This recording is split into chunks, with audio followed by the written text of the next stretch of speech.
জীবনের তাগিদে মানুষ কত কিছুই করে, এটিও একটা কাজ।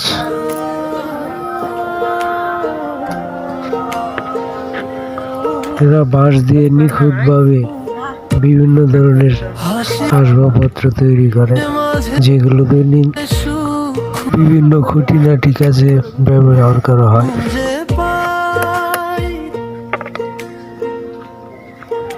12 নং কামারি ইউনিয়নের তারাকান্দি গ্রামের বাসিন্দারা এই কাজগুলো করে থাকে।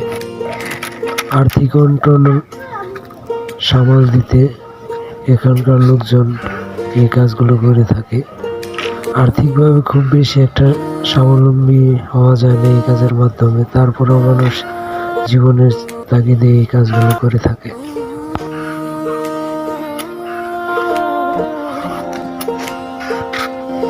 একজন শ্রমিক সারাদিনে সর্বোচ্চ 5 থেকে 600 টাকা ইনকাম করতে পারে। তবে 500 টাকা ইনকাম করতে গেলে আপনার 12 ঘন্টা পরিশ্রম করতে হয়। অন্যদিকে একটা বাঁশ কিনতে প্রায় 100-150 টাকার মতো লাগে। মোট ইনকাম থেকে যদি বাঁশের টাকা বাদ দেন তাহলে খুব সামান্য পরিমাণ তাদের কপালে জোটে। যাই হোক, এদের জন্য যদি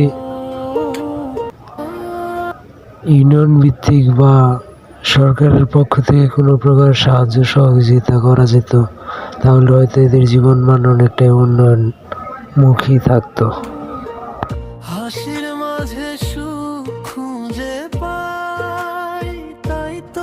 দরিদ্র এবং অসহায় মানুষের জন্য দোয়া করবেন।